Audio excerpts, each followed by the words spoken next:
Take a person, take a story, take you on a journey. It's your take.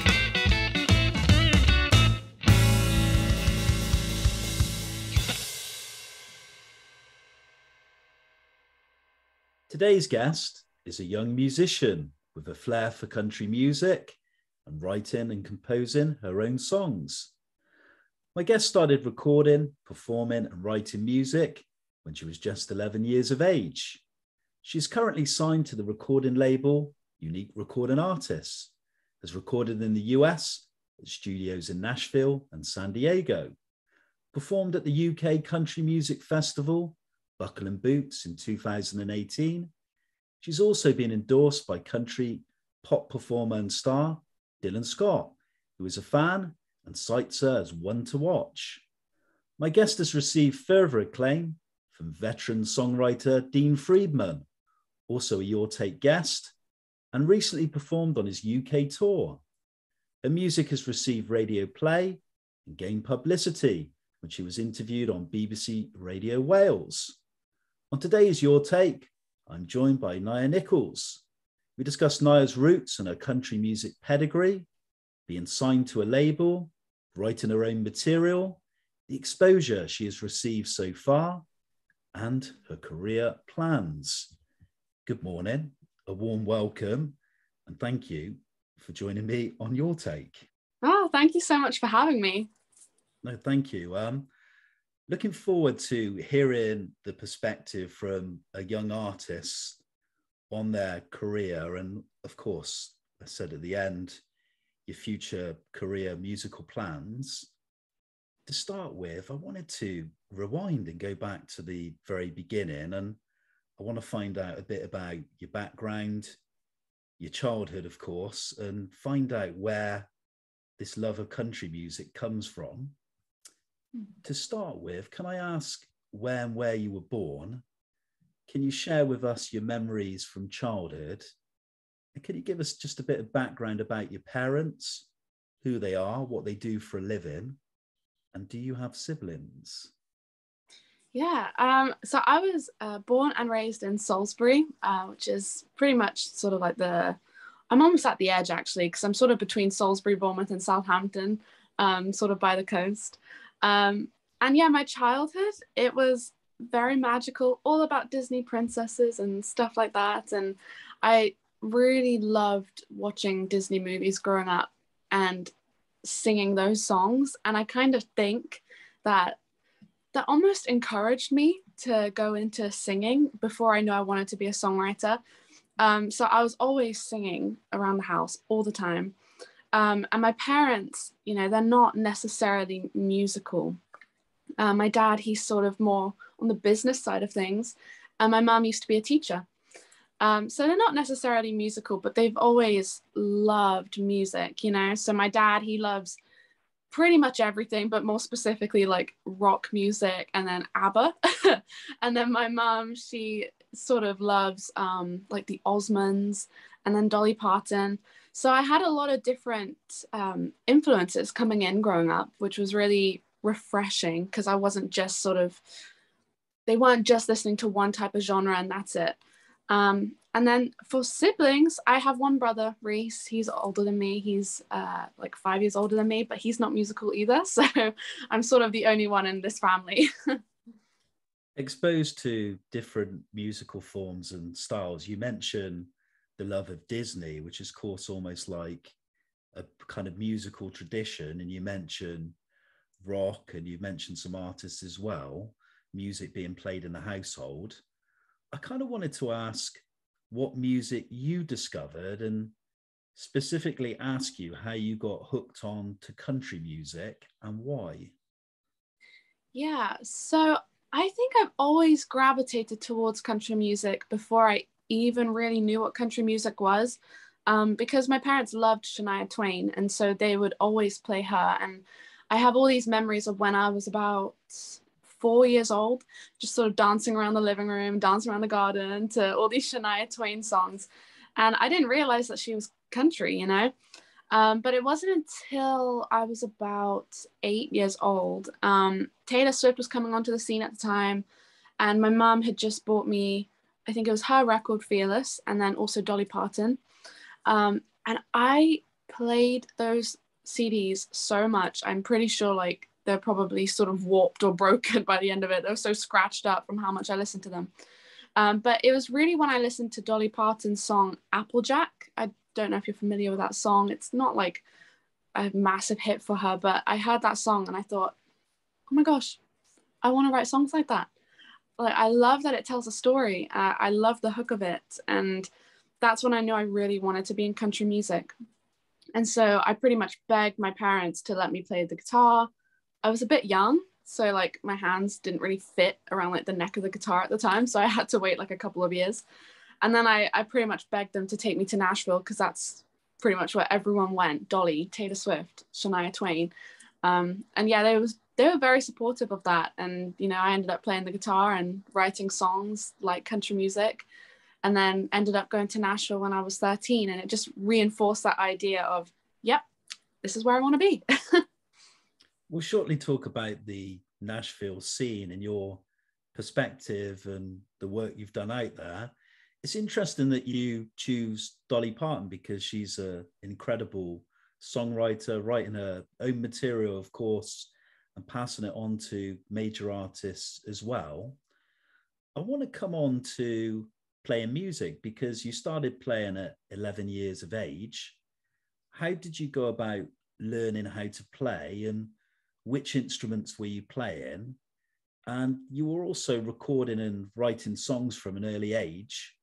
What inspired and drove you to write from an early age, and what kind of things were you writing about? Yeah, so I started performing publicly, as you said, when I was 11. And how that came about was just, I went to my first guitar lesson. I learned 3 chords. I went home. I learned like a lot of other chords because I wanted to play all these songs. And then I just really wanted to start writing my own songs. And I think I had always been writing songs, but without like the melody, because I didn't have an instrument. So they were more like poems. And they were always based off stuff that was going on in my life. You know, it was sort of my way of expressing how I was feeling, even though I was probably about 10 or 11. Like, what do I have to express at that age? But like, it's just what I wanted to do. So when I started learning the guitar, I was able to put a melody to it, and I would perform wherever people would have me, you know, my local fete, pubs, old people's homes, where else? Churches, schools, anywhere. I would just perform there. And it took a while for me to feel comfortable doing it, but I was so determined. So I knew I had to do it. And yeah, I think, what was the other thing that you asked? Was that everything? Did I get everything? I think it pretty much was. And I kind of wanted to come on to schooling, because at that age, it kind of forms an important basis of our lives. And I guess it shapes us to some degree. And I wanted to find out where you went to school, and was your experience a happy one there? And were you academic, and did you go on to further education? And was music also taught at your school? And at that age, did you have a burning ambition to become a professional musician? So I went to school at Burgate, which is in Fordingbridge, not too far from me. And to be honest, you know, school was fine. I wasn't a cool kid, but I kind of knew going into it that I was a girl that liked to sing country music and wear cowboy boots on my non-school uniform days. I knew I had a target on my back.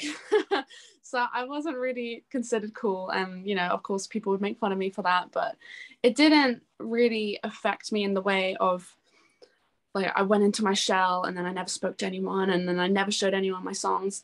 To be honest, it actually drove me to do all those things. It drove me to write more songs. It drove me to perform more in public.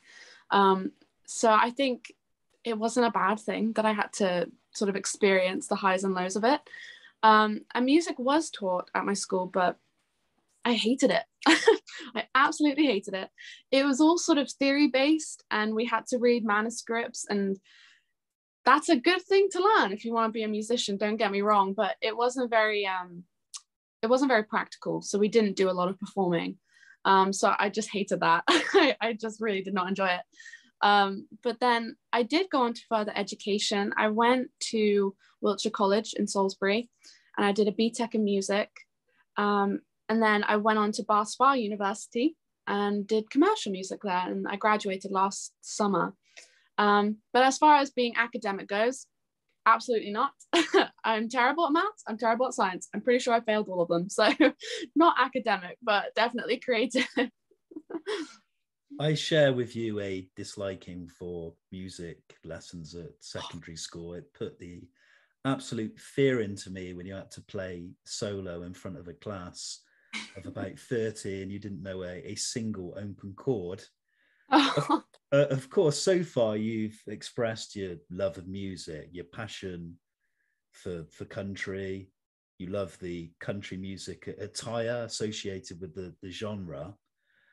I wanted to find out how you go from that love and passion for music and performing and playing.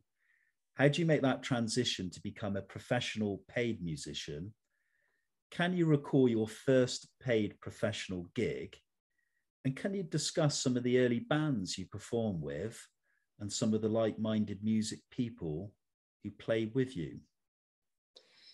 Yeah, so the first paid gig I ever had was from my neighbor, Dave. And I remember because it was his birthday, his 60th birthday, and he invited me down to like the village hall. And he gave me like this envelope of cash, and he goes, I want you to remember, I gave you your first paid gig. And so I feel like it just sort of set me up from then on. I was about 14 at the time. And it just happened quite naturally, you know, like I'd play open mics and festivals and whatnot, but then it did get to a point where people wanted to pay me to play, which was a really cool thing, you know. And it sort of just went from there really, and it happened naturally, I'd say. And then as for like bands and stuff, I'm trying to remember all the bands I've had. I was about 16 in Nashville, and I met this guy who was the manager of Kenny Rogers, and he also managed Dylan Scott as well at the time. And he's so great, so genuine, very supportive, always giving me good advice. And he said to me, if you want to be an entertainer, you have to step away from your guitar and interact with the audience.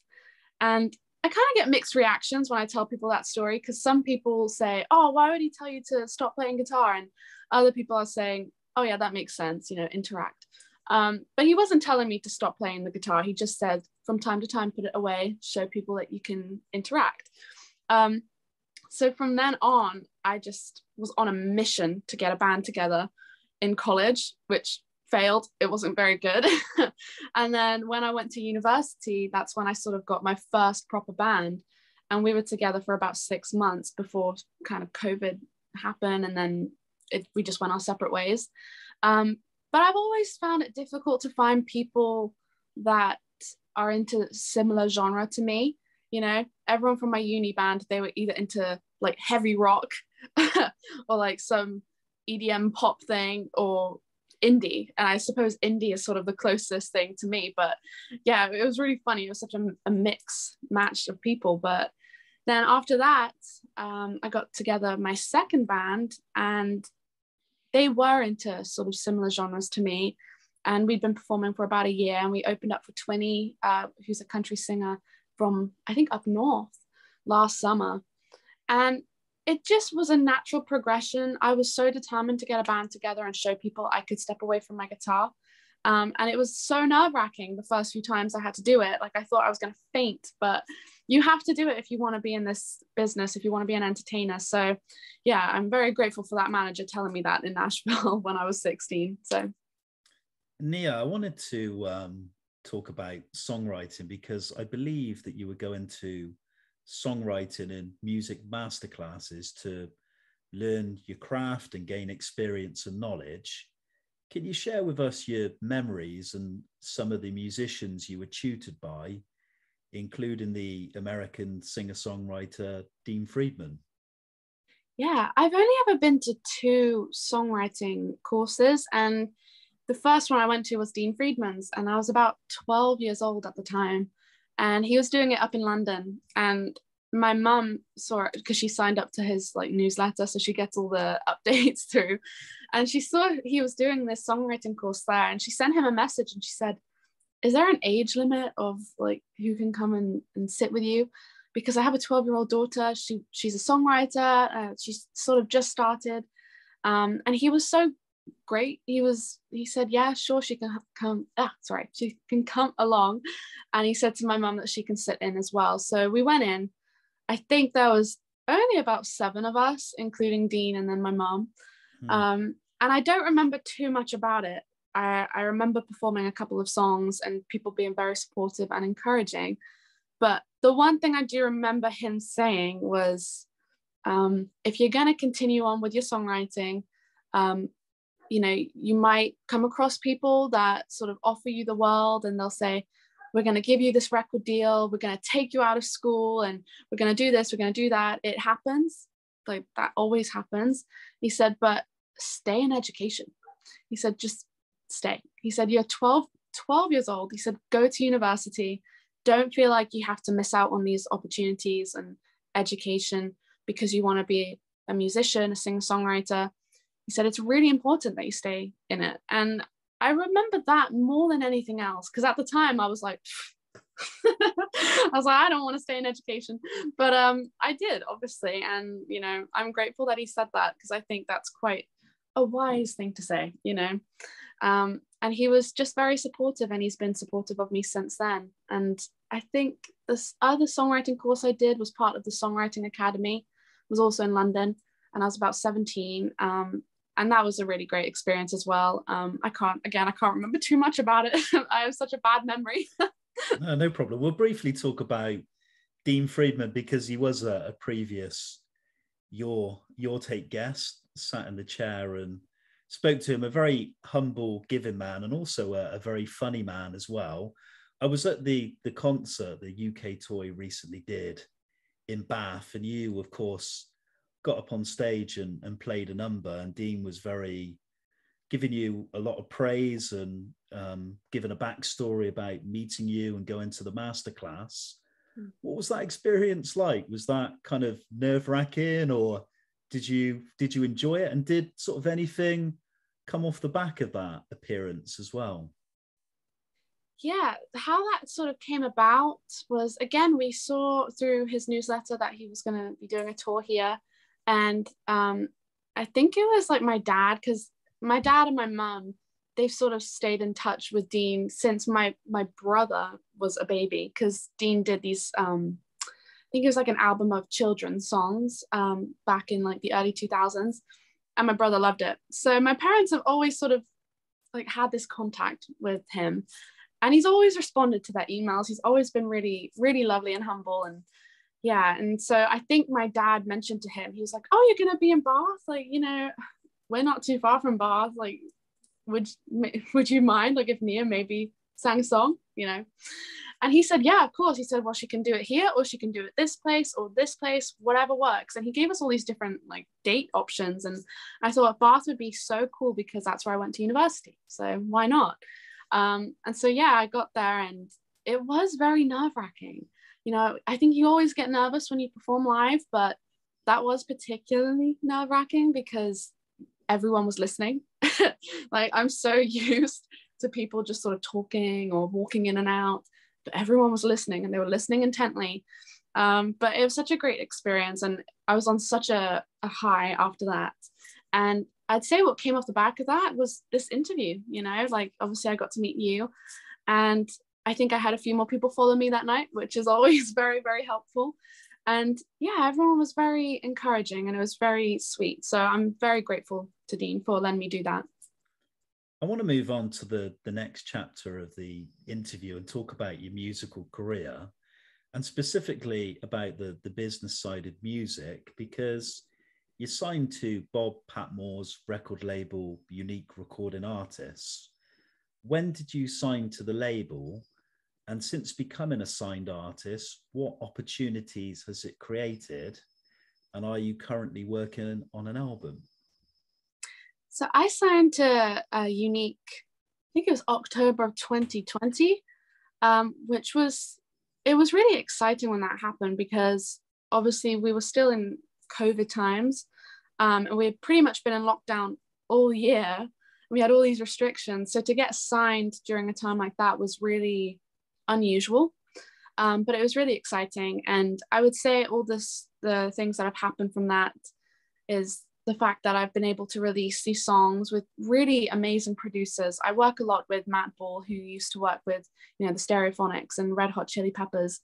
And he is insane. He is so talented, and I love working with him. So that has been really exciting. And then also in terms of streaming on Spotify, it's not the be all or end all in my opinion. Before I signed to them, I was releasing music independently. And my streams, in my opinion, they were fine. But since signing to them, I can now see that actually they were very, very low. So they really helped me sort of get myself out there through Spotify and streaming. And that's been really exciting, seeing all the different playlists that I'm now on. And as for albums, I'm not working on an album. I do have a singles compilation album that I put together, and it's pretty much all the singles I've released over the past few years. But yeah, hopefully an EP will happen in the near future, but I don't have any plans for that at the moment.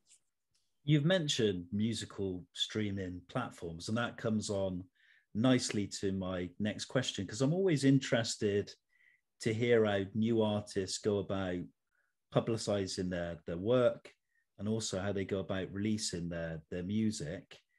How do you go about releasing your music and gaining further exposure, or kind of creating a fan base? Which streaming and online platforms do you use to release your music? And of the avenues available for artists to make money from their music, which for you are the most lucrative and why? Yeah, when I release a new song, I'm all about the visuals of it. I think it's so important that you have, a whole sort of photo shoot dedicated to one song, possibly even a music video, like not all the time, but I always think it's really important because, maybe grown-ups don't care as much, but I feel for me, my audience is kind of a mix between older people, but also children. And I remember when I was 8 years old, watching everyone's music videos and like looking through the album booklet and looking at all the photos, because I was all about the visuals, and I think children really are about that. So I always want to make things as bright as possible and as interesting as possible. So I always like to put my focus on that, sort of like the theme of it. And then in terms of how I promote it, I think I use mostly Instagram. Oh no, I use everything. So Instagram, Facebook, Twitter, TikTok, which like I'm not very good at it, but I try. But I use mainly probably Instagram and Facebook. That's where I get the most engagement. But it can be it's such a numbers game, you never really know what's gonna hit with people, like if everyone's gonna look at it, if everyone's gonna see it, because news feeds, like it just moves so fast. So yeah, that's what I tend to use. And then my songs, I used to put them out through CD Baby, and they were great. I always heard people go on about them, and they were always really great with me, and I recommend them. If you're an independent artist, like go for CD Baby. Would you say, as an independent artist, the best way of sort of paying a musician's wage, is it still for you from the gigging, or is it through maybe other avenues as well? Yeah, it's through gigging. I did actually try Patreon last year. I did it sort of as part of my uni project, which was like about a business, like creating a business. So I set up Patreon, and if you're unfamiliar with that, it's sort of like a monthly subscription. And so obviously people can pay however much they want, and then they'll get some sort of perks with how much they pay. And I tried that, and I thought, oh, it's never going to work in the UK. It's more of an American thing. But people really they really came out in full force, and they really helped me raise the money for the music video I wanted to do, which was for a song called Forever Hold My Peace. So I've used Patreon once. I would love to go back to using that, because it really was a great site for an independent artist. And then, yeah, mainly gigging, and then also CD sales. You know, I mean, streaming doesn't really get you anything, I won't lie, but we all know that. So, but yeah, mainly gigging, Patreon, and then CDs. I wanted to move away and now talk about songwriting. And during the pandemic, I fancied myself as a kind of wannabe songwriter, and I'm always fascinated to hear a musician's perspective on how they go about writing the songs and the process for them. How do you go about writing and composing your own songs? Do you set a particular time aside to write, and do you have a particular method? And do you have particular themes or stories that you like to explore? And do you write from personal experience?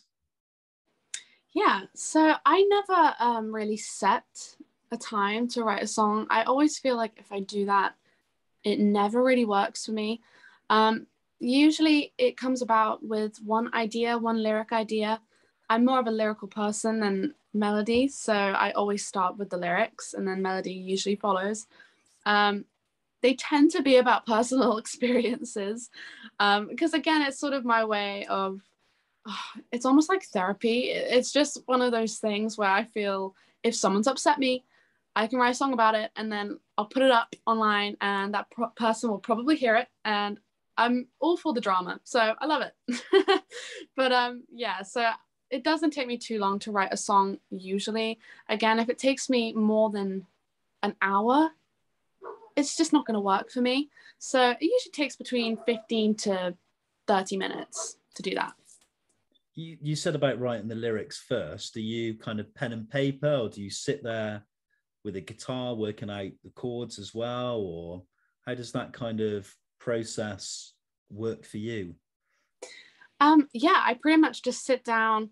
I usually have my laptop or my phone or a piece of paper, and I start writing down lyrics. But I like to have my guitar with me when I'm doing that, because I can kind of come up with an idea for the melody at the time. Again, if I write the lyrics and I don't have an instant melody line, or I don't have my guitar with me, it's almost like I sort of struggle to like imagine something up, which is, it's kind of weird how it sort of works. So I usually always have my guitar with me. So yeah, I usually write and sing at the same time, and then record it immediately so I don't forget it. At the beginning of our conversation, we obviously spoke about Nashville and your time there, and all the influences, of course, in country music. Can you talk about your travels and your, I guess, your musical pilgrimage in the USA, where you've performed and recorded in Nashville and San Diego? Can you talk about the experiences, the musicians you've met and collaborated with, and the material you've recorded there? Yeah. How Nashville came about, as I mentioned earlier, it was because I heard that all these artists went there if they wanted to be a country singer. So I begged my parents for a few years to take me there, and we finally went when I was 13, and then again when I was 14, and then we pretty much went every year after that. And the first time I recorded in Nashville, I was 16, and we recorded at this place called Beard Music, and it's kind of like a demo studio, but it's insane, the people who they played with. You know, they played with Tim McGraw, Taylor Swift, Carrie Underwood, Dolly Parton. Dolly Parton actually recorded her vocals in the same booth I did, which was mind-blowing. And then they bring in all these session musicians, usually about 6 of them, and they listen to your song one time, they write down the notes, and then immediately they can play it. And it's crazy how they manage to do it. But obviously it's Nashville, they're session musicians, they're just geniuses. The creme de la creme of musicians, I always think, in Nashville. Yeah. You just come across incredible players that you've never heard of that would stand a candle to any decent session guitarist. It's incredible, the musicianship, isn't it? Oh, definitely. And they're all so tight with each other, you know, they're all listening to what the other person's doing. And there was this one man in particular called JT Corin Floss. I'm hoping I'm saying his last name correctly. But sadly, he passed away, I think, last year. But he played on my songs Jessica and, oh, what was the other one I recorded then? I think Close to You. And he's this older guy and kind of unassuming because he's quite quiet, which I feel musicians usually are, pretty quiet and introverted. And he had performed a lot with Sheryl Crow and all these other huge names. And to have him play on my songs and then know his background and who he's played with and whose band he's in, it was amazing. And it can be quite intimidating, you know, because you think, oh God, I'm 16 years old. What am I doing recording here with these like major people? But they're so sweet. They're so humble and kind. So I loved working with them. And then I pretty much went back every year until 2019 and recorded new songs. And then how San Diego came about was, again, I think it was 2019 or no, it was 2020. I went in January, just before we went into lockdown. And this producer, he heard me sing on something and he asked, you know, if I would like to sing on his song. So we flew out to San Diego and we did that. And we also recorded one of my songs. And he was really lovely, really sweet. And it was such a great experience to get to fly out to San Diego. And I've never been there before, so it was pretty cool. And he was just very encouraging, very supportive. And everyone's just so nice. And that's what I took away from it, was that these people don't have egos. They're not like holier than thou. They're just lovely, humble people. And that's why they are where they are. You know, they're really sweet. So, yeah. Turn the clock back now to when you were 17 years of age and you performed at a country music festival called Buckle and Boots in the UK back in 2018. What are your memories from that experience? And what did you learn from playing at a festival environment? That was such a cool day. I remember that so well because it was like my first proper festival I was performing at, and also my first proper country festival. And I remember going up to Manchester with my parents, and I think I had such an early morning slot. It was something, I don't know, maybe like 10 or 11 o'clock, which you think, okay, that's not so early, but when you're singing at a festival and they go on. It's pretty early, in fairness. Yeah, Considering right. as a performer, you're used to probably being on stage at about 8-9 o'clock at night. That is... Yeah, it was super early. And so I was kind of worried nobody would be there to listen to me. But I guess it's different when you're at a festival and you've paid money to go there and see the artists. They really do want to see all the artists. So I was in this kind of big top tent. And when I first got there, no one was really inside. And then when I started singing, everyone started filling in and they were just so sweet. And they made me feel like such a rock star because they came over to me afterwards asking for like autographs and pictures. And oh man, it was so cool. I felt so cool. Yeah, I bet you did. Yeah.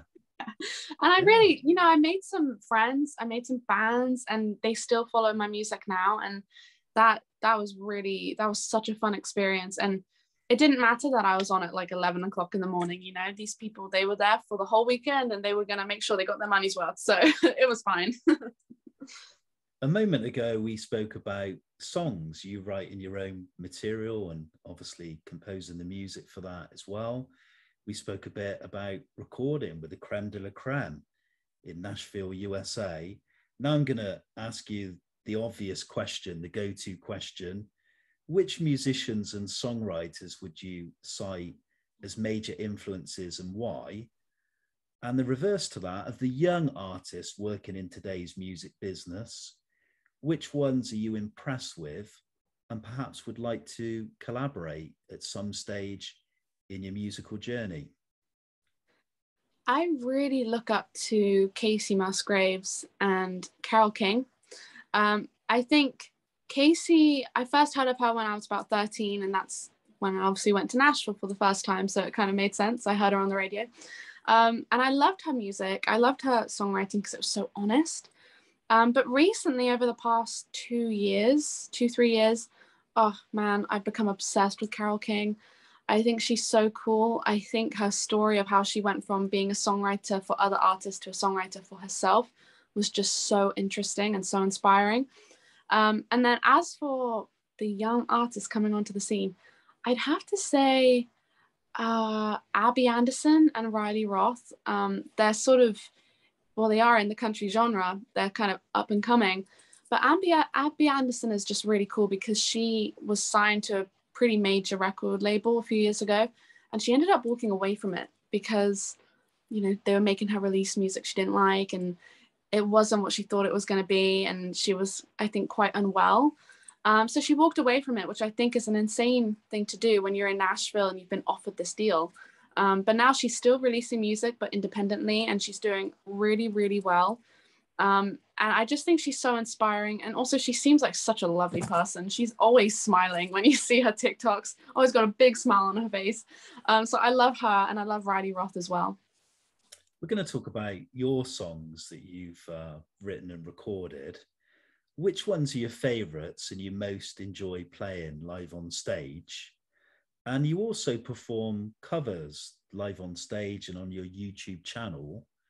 Which songs do you most enjoy covering and why? Oh, my favourite song of mine to perform live. Oh God, it always changes whatever my most recent song is. I'm kind of fickle. But I would say I really like playing a song called I Wrote You a Love Song, which is actually the one I played at Dean Friedman's gig. And hopefully it's going to be my next single. Oh, I'm so excited. I love playing that because even though I really love performing and prancing around on stage to all these kind of, I guess, diva kind of songs. I don't even know how to describe it. In those cowboy boots, of course. Of course, yeah.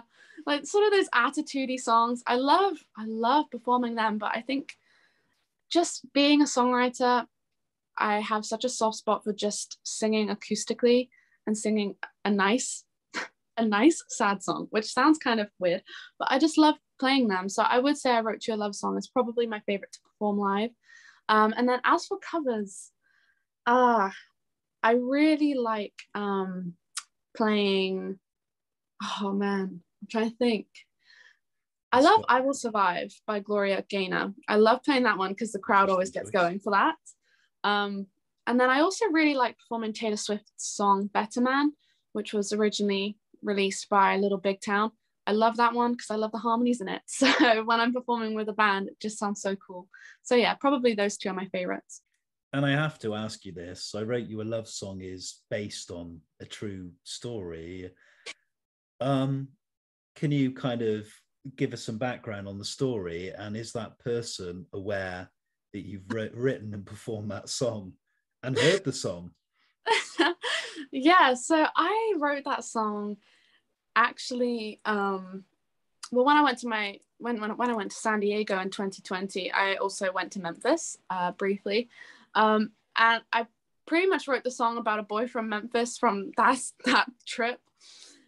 Oh, I swear to God, I'm so dramatic. Literally nothing happened, but it's just one of those things where I thought he liked me and I thought we were gonna maybe see each other, which is so ridiculous because I'm in the UK. Like, how would that have ever worked? But I was 19, so I was like all about it. And I thought he liked me because he pretty much told me he liked me through like all these messages on Instagram and God knows what else.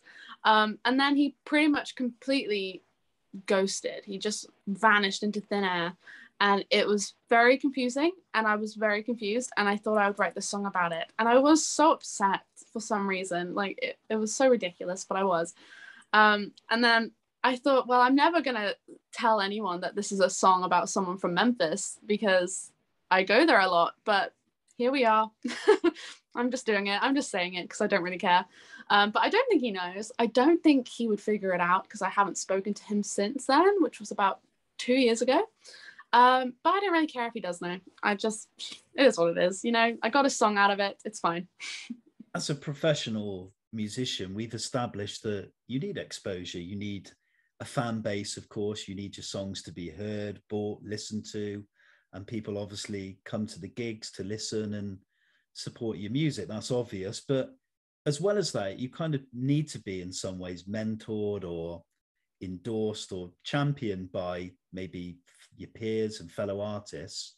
And you've been championed by popular country music artist and star Dylan Scott, and he described you as one to watch.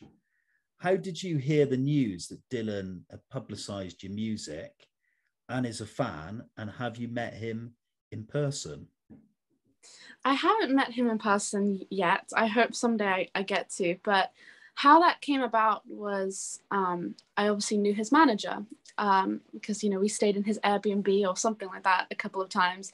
And as I mentioned before, he's always given me great advice, always been very supportive. And I was releasing a song, I think it was March of 2020, again, just before lockdown happened. So it was all sort of kicking off at that time. And I was messaging everybody I knew to send me videos of themselves saying like, oh, Nia's got a new single coming out, like make sure to check it out on Spotify. And I sent Howard, his manager, a message, and I said, do you think Dylan would maybe want to like tell people to stream my song? Like that would be really helpful.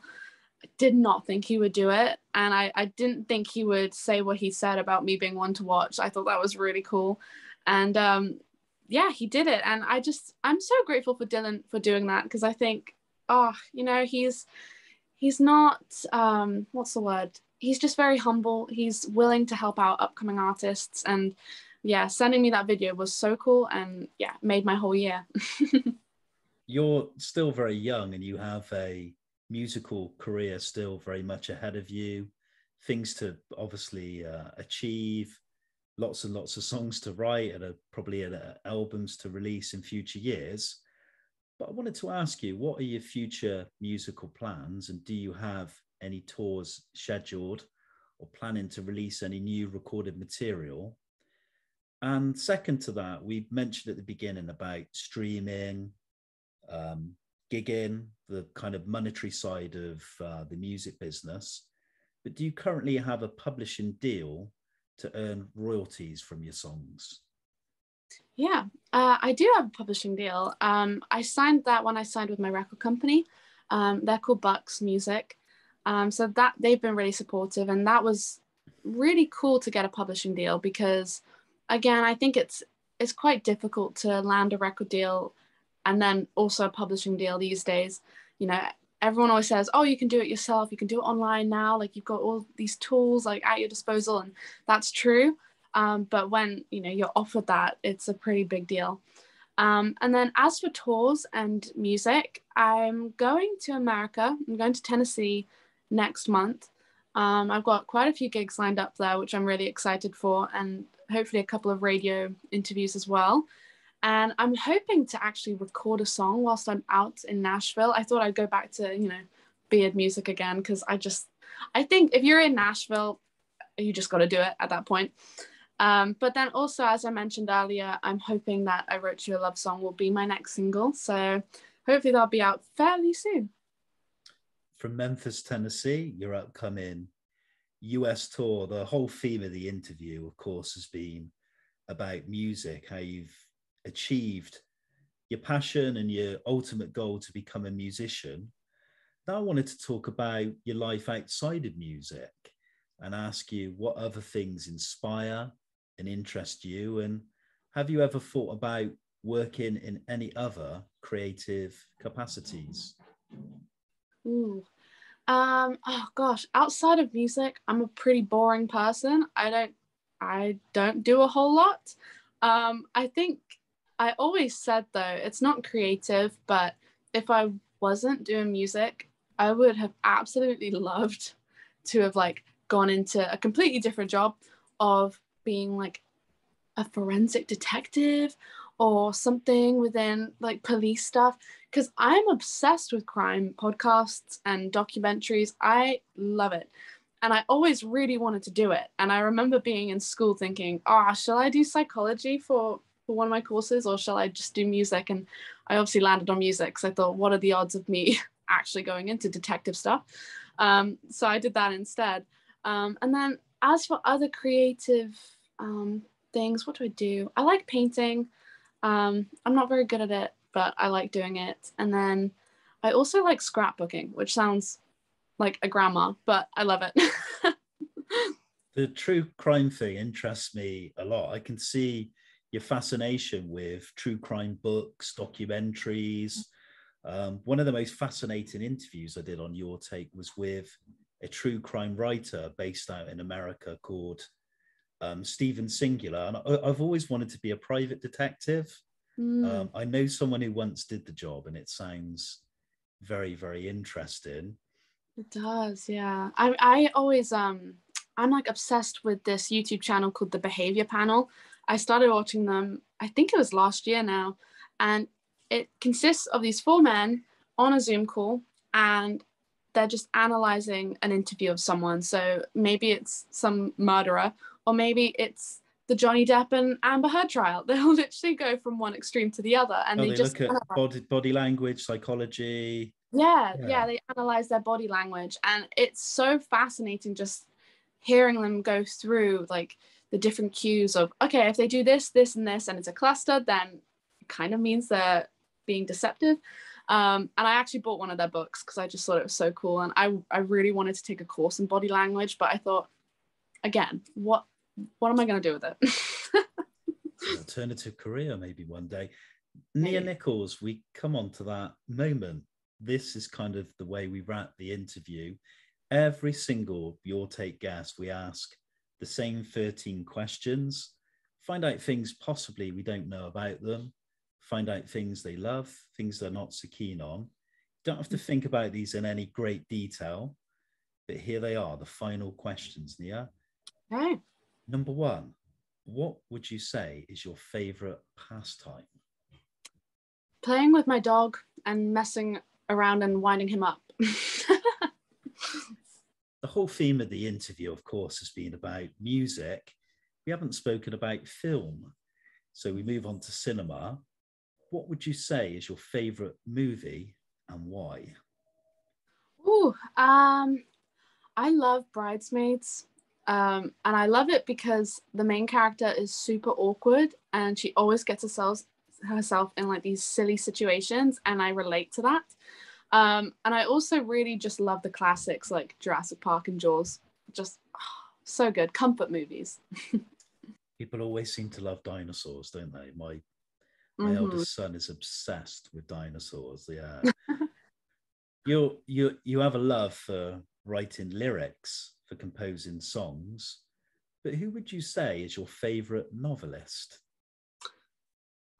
I don't read as much as I should, and as much as I want to, but I am reading a book at the moment that my friend gave me by Dolly Alderton, and I actually think it's, what is it? I don't know if it's fiction or if it's nonfiction. I think it sort of floats in between the two. And it's called Everything I've Learned About Love. I'm pretty sure that's the name of it. And that's a pretty cool book. And, you know, I appreciate my friend gifting me this book because she always reads. She reads so much. So she knows the good ones, and I need recommendations. So I'll say Dolly Alderton because that's what I'm reading at the moment. You mentioned some of the things you're interested in away from music, but if you could have had a different profession, what would it have been? Forensic detective. For sure. For sure. Say that. Yeah, or like maybe what else do I like doing? Oh, I don't know. I would say probably something along the lines of psychology, or maybe even body language now. So yeah, one of those things. Nia, who in life would you say has been your greatest inspiration? My mum and my dad. And I think that's kind of a obvious one. But my mum, she's always very encouraging of me, and she's my best friend. And so I always go to her for everything. And she's just one of my inspirations because she's just very, very strong woman. And then my dad, he's also very strong, but he just, the way he sort of goes about things, you know, logically, and he always gives me advice. And being in this music industry, he's not a musician, but he's the person I go to for advice on stuff because people can be very shady. and I always need my dad's opinion on it. So I would say those two are my greatest inspirations. We now come on to the daily press, and I wanted to ask you, do you read a newspaper? And if so, which one? I don't really read a lot of newspapers. I mean, I like magazines, but that makes me sound like such a teenage girl. But I do really like, what do I tend to see on my... Actually, I don't think I read a lot of magazines either now. It's probably just the basic ones. You know, if like someone I love is in Vogue or Cosmopolitan, then I'm like, oh yeah, I want to read that interview. But I don't read a whole lot of newspapers unless maybe I'm in them, which is the Forest Journal. So shout out to the Forest Journal. We now talk about cuisine. Do you like cooking? And if so, what would you say is your favorite food? I really don't like cooking. I love baking, but I can't cook to save my life. But I would say my favorite food is probably like pasta or my mum's pie. She makes a really good pie. We move on to the tricky one now. A lot of Your Take guests kind of get a little bit stumbled on this one. We asked them to choose a favorite cultural icon. It could be somebody famous for doing a particular profession or thing. Could maybe be an inventor, a political leader or figure. Who would you choose? Yeah, I was talking to my mum about this one, and she said her favorite one was Florence Nightingale, because obviously she learned about it a lot growing up in school. And I'm gonna also say Florence Nightingale, because we actually didn't realize that she was buried like 10 miles from where we live. She's like buried in the New Forest, which is so crazy. Like, why here, you know? But it was very interesting. We went down to go sort of see it, and the history behind it, the fact that she was such a caring nurse during like the Crimean War. And, you know, she was a woman sort of, as my mum said, like in a man's world, you know, like people sort of brushing her off as not really knowing what she was doing or anything like that. So I'm going to also say Florence Nightingale, because I think, yeah, girl power. That's great. Curse words now. Can I ask a young woman a curse word? I wanted to ask you, what is your favorite curse word and why? Oh man, I don't think I have one. I don't tend to swear because I don't know, when I write songs, I definitely do not swear in my songs, because I don't want any child to like listen to it and then either copy it or have their parents tell them off for playing it. So I don't swear in my songs, and I don't tend to swear outside of that. So unfortunately, I don't really have one. Away from music, traveling and gigging, when you get time to settle down and relax, what would you say is your favorite place or holiday destination? My favorite place, probably, it sounds so boring, but like my comfort thing is when my dad gets home from work on a Friday, because he works away all week. He'll get home on a Friday, and he and my mum will just be sat in the living room just listening to music or something. And then I'll either be in my room watching some crazy documentary on some serial killer, or I'll go in with them and just sort of listen to music and play them my new songs. And it's just such a, yeah, it's a comforting feeling. So that's probably my favorite place and time, when my dad gets home from work and we're all sort of sat together listening to music. But then as for favorite holiday destination, I think I'd have to say San Diego again, because everyone was so chilled out, and I can't really relate because I think I'm quite highly strung. But it was so cool to be around these people that were so laid back. And oh man, imagine living in San Diego. Like, there'd be no stress in your life. That sounds my kind of place. I'm quite a chill back, laid back kind of fellow, and I've always wanted to find out the perfect place where laid back people can get on easily, and there's no hustle and bustle and everyone in your face, and you can distance yourself. So maybe I'll have a visit to San Diego. The obvious question to ask a musician: who would you say is your favorite music artist, and what is your favorite album? I think again I'd have to probably say Casey Musgraves and Carole King as songwriters, and then as performers, I really love Elvis. and I really love ABBA, all the classics. I think they're just so inspiring as performers and also as writers, because ABBA, oh my gosh, their songs are insanely good. But my favorite album would probably be Tapestry by Carole King or Golden Hour by Casey Musgraves, because again, it's the whole songwriter thing. I'm all about lyrics, and I love those two albums. I agree with you on ABBA. I think the two principal songwriters are incredible songwriters, and I would have no shame to take Knowing Me, Knowing You and SOS to my desert island. Presley, I love the early stuff, especially on Sun. But have you seen the latest Elvis movie? I haven't yet. I think I'm going to go see it like this weekend, and I'm so excited for it. Have you seen it?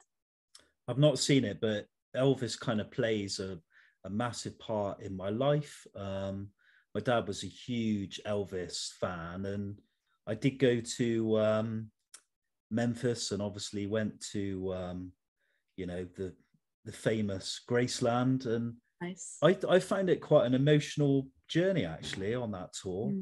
When you see all the incredible things he achieved, and what happened under the influence, the cultural influence of Elvis, and opened the doors up to so many genres of music, blues, country, all the artists who got a lot of recognition off the back of Elvis as well. And then to see him dying so young, I found it quite sad, quite a tragic story, that you could have everything and then go out of this world, and you're obviously a cultural, and you'll be remembered for decades and years to come, but you had everything, and then sadly you're gone and you've got nothing. It's kind of a tragic story. It really is, and I agree with you on that, because we've been to Graceland twice, and the first time I think we sort of blanked out because we couldn't believe we were in Elvis Presley's house. But the second time when we went back, it's just that feeling of, oh my gosh, this feels really sad that I'm in his house, and like this place is a tourist destination now. Like, oh God, like, he should still be alive. And obviously he was just in that period of time where, rock and roll artists, I guess they just went off the deep end, and if they didn't have people there to support them and ground them, then it's just gonna be a tragic end, really. And I do love Elvis, and I think even though he obviously went through some really hard times, he was always such a kind person from the sounds of it, and I think that's the most important thing, that he was really kind. It was a phenomenal time for music, the 1950s. So many incredible artists. You could be here for minutes citing people like Buddy Holly, Eddie Cochran, Chuck Berry, Jerry Lee Lewis. But the nicest thing I like, a quote I heard about Elvis was, people said the world was black and white until Elvis came along and it became Technicolor. And I think that kind of sums up how the music scene just changed really through his influence and his mega popularity and success. Nia, two more questions left. Otherwise we chat a bit more about Elvis. What would you say is your greatest achievement to date? I would say probably getting signed to my record company. I had this thing in my head of, I want to be signed to a record company before I'm 21.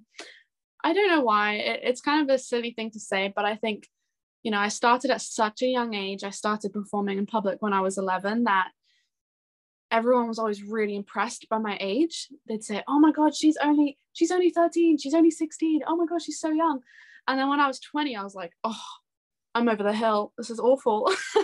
So I really wanted to get signed before I was 21. And then obviously I did. And it just felt like a weight had been lifted from my shoulders. And I'm not so concerned about age and stuff like that now. But I'd say that's probably my greatest achievement. But also, I think my greatest achievement is yet to come, which I think would be when I go to America next month. And I'm going to be there for 3 weeks, as I mentioned, doing gigging, recording, and I'm pretty much doing it by myself, which is terrifying, but I'm really looking forward to it. And I think that will probably be my greatest achievement. And now finally, Nia Nicholls, how do you wish to be remembered?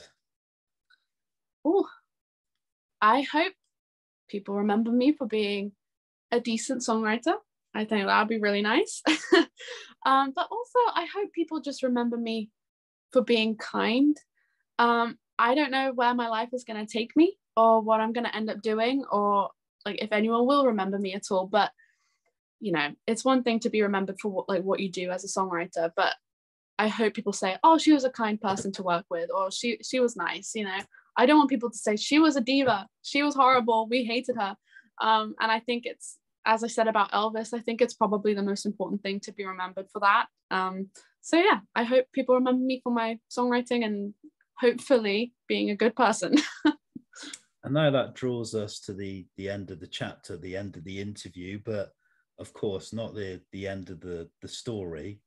I wanted to thank you for joining me as a guest today on Your Take and sharing your journey, your story, your love of music, the influences, the inspirations. It's interesting that Carole King, she crops up a lot in my interviews, particularly with female singer-songwriters as his huge influence. So it's not the first time she's been mentioned. Oh, and awesome. there was a part in the conversation where I did smile at as well about country music attire and cowboy boots, because I used to have a thing for cowboy boots, a little bit of a fashion trend for me in my 20s. And I used to love snakeskin boots. I used to always wear snakeskins.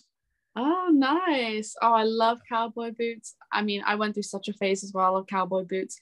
I have a whole well, it's like a laundry basket, but I don't use it for laundry. It's just filled up with cowboy boots. I don't know where to put them. They're so heavy and they're so big. I have nowhere to put them in my room except for in this basket. And oh man, they're so impressive to look at. They're so cool. And then finally, how do we find out more about your music and where you'll be touring and gigging, just to close the interview? You can find me on everything, on Instagram, Twitter, Facebook, also YouTube and TikTok. And also I'm on Spotify, Apple Music, pretty much wherever you stream your music, I should be on there. And it's all just Nia Nicholls. So, you know, search up my name and hopefully I'll come up. Good luck with your 3 weeks touring and recording in the USA shortly. I wish you all the very best with your musical career, and I'll definitely be following, and I'd like to see you again in person perform, but obviously a full set list. And thanks again for your time, and of course being a guest on Your Take. Oh, thank you so much for having me. I had a great time.